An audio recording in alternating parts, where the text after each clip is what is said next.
78వ కీర్తన 52, 53. అయితే గొర్రెల వలె ఆయన తన ప్రజలను తోడుకొని పోయెను. ఒకడు మందను నడిపించున్నట్లు అరణ్యములో ఆయన వారిని నడిపించెను. వారు భయపడకుండా ఆయన వారిని సురక్షితముగా నడిపించెను. దేవునికి మహిమ కలుగును గాక. హల్లెలూయా, హల్లెలూయా.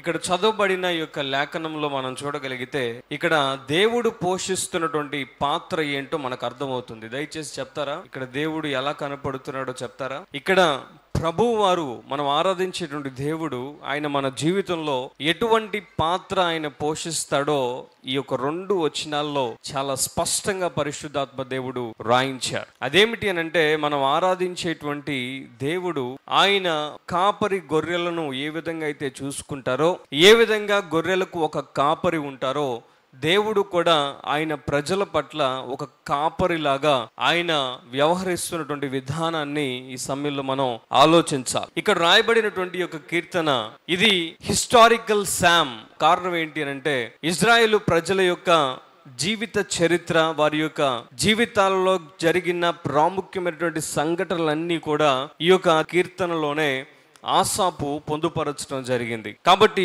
ఇక్కడ చూసిన ఈ ప్రజలు ఎవరు అని మనం ఆలోచన చేయగలిగితే, ఆ యొక్క ప్రజలు ఎవరో కాదు కానీ దేవుడు ఎన్నుకున్నటువంటి ఇజ్రాయేలు ప్రజలు. ఆయన వారిని అరణ్యములో ఒక గొర్రెలను ఒక కాపరి ఎలా అయితే కాపాడుతూ వెళ్తాడో, అదే రీతిగా ఇజ్రాయేలు ప్రజలను ఆయన ఐగుప్తు నుండి ఆయన బయటకు తీసుకుని వచ్చినప్పుడు ఆ అరణ్యములో ఆ ప్రజలకు ఒక కాపరిగా ఆయన ఉండి ఆయన వారిని నడిపించినట్లు మనం ఇక్కడ గమనించగలం. సహజంగా కాపర్లు అనేటువంటి వారు ఎక్కడైనా రోడ్డు మీద లేదా సాఫీగా ఉన్నటువంటి ప్లేస్లో గొర్రెలను నడిపించడం అంటే అది పెద్ద కష్టమైనటువంటి పని కాదు. కానీ అరణ్యములో నడిపించాలి అని అంటే అరణ్యములో చాలా పొరపాట్లు జరుగుతాయి. ఎన్నో బలహీనమైనటువంటి ప్రాంతాలు ఉంటాయి. నీరుండొచ్చు, లేదా లోయ ఉండొచ్చు. అరణ్యం అంటే ఏదైనా ఉండొచ్చు. అంటే నెక్స్ట్ మినిట్ ఏం జరుగుతుందో కూడా తెలియనటువంటి పరిస్థితి. అటు మృగాల నుండి కాపాడాలి, అటు చెట్ల నుండి, గుంతల నుండి, మెట్ట నుండి, ప్రతి పరిస్థితి నుండి కాపాడవలసినటువంటి పరిస్థితి ఎప్పుడు అరణ్యములో. అయితే మనం చూడగలిగితే మన దేవుడు ఆయన అరణ్యము వంటి పరిస్థితులు ఉన్నప్పుడు కూడా ఆయన మనల్ని నడిపించగలిగినటువంటి దేవుడు. గట్టిగా దేవుని నామమును మహిమపరుద్దాం. హల్లెలూయా, హల్లెలూయా.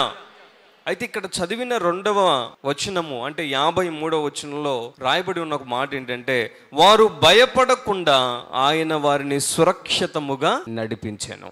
వాస్తవానికి ఒక చిన్న బిడ్డను తీసుకుందాం. ఒక చిన్న బిడ్డ తన జీవితంలో అప్పుడప్పుడే నడవటం ప్రారంభిస్తే, ఆ నడవటం ప్రారంభించినటువంటి సమయంలో మనం గమనిస్తే ఎంతో భయపడిపోతూ ఉంటాడు. ఒకవేళ తల్లి పక్కనే ఉండి నడిపించింది అనుకో, ధైర్యంగా నడవటానికి అడుగులు వేస్తాడు. అందుకే ప్రారంభంలో చిన్న బిడ్డలకు నడవటం నేర్పించినప్పుడు ఖచ్చితంగా తల్లి పక్కనే ఉంటుంది, పక్కనే ఉండి నడిపిస్తుంది, తండ్రి పక్కనే ఉండి నడిపిస్తాడు. కారణం ఏంటంటే, ఎట్టి పరిస్థితుల్లో నడవటానికి ఆ బిడ్డ భయపడకూడదు. He should not fear.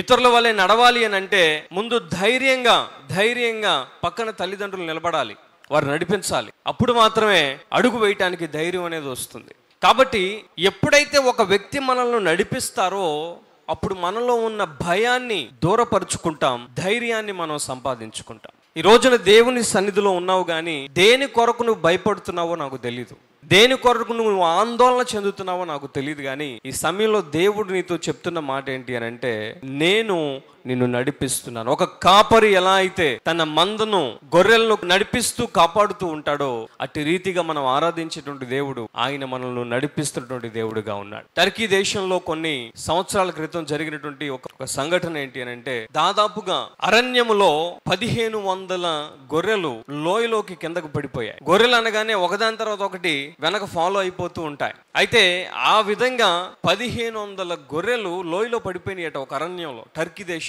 ముందుగా పడిపోయిన 450 గొర్రెలు చనిపోయినాయి. ఆ తర్వాత ఆ శవాల మీద, అంటే ఆ గొర్రెల మీద పడిన గొర్రెలు ఆ లోయలో పడిన గొర్రెలు అవి మాత్రం బతికాయి. మొదట వెళ్ళిన 450 చనిపోయాయి. అప్పుడు అందరికీ వచ్చిన ప్రశ్న ఏంటంటే, అసలు కాపర్లు ఎక్కడున్నారు? నిజంగా ఒక కాపరి సరైన విధానంలో గొర్రెలను నడిపిస్తే ఆ అరణ్యములో గొర్రెలకు అటువంటి పరిస్థితి వచ్చేది బహుశా కాదు. ఆ గొర్రెలు భయపడ్డాయో, ఎందుకు ఆ విధంగా చేశాయో మనకు తెలియదు. కానీ ఆ యొక్క గొర్రెలు ఖచ్చితంగా కాపరి లేనప్పుడు అవి భయపడతాయి. అనవసరమైనటువంటి అనర్థాలు జరిగేటువంటి ప్రమాదం ఖచ్చితంగా ఉంది. ఇక్కడ దేవుడు అంటున్నాడు, నీ జీవితంలో అరణ్యము వంటి పరిస్థితి వచ్చినా ఆయన విడిచిపెట్టేటువంటి కాపరి కాదు, గాని మనతో ఉండి మన భయాన్ని తొలగించి ధైర్యాన్ని నింపి ముందుకు నడిపించగలిగినటువంటి సమర్థుడు మనం ఆరాధించేటువంటి యేసయ్య. గట్టిగా చప్పట్లు కొట్టి ఆయన మహిమపరుద్దాం. హల్లెలూయా. అందుకే దేవుని వాక్యంలో రాయబడి ఉంది, ఆయన గొర్రెలకు మంచి కాపరి. He is the good shepherd.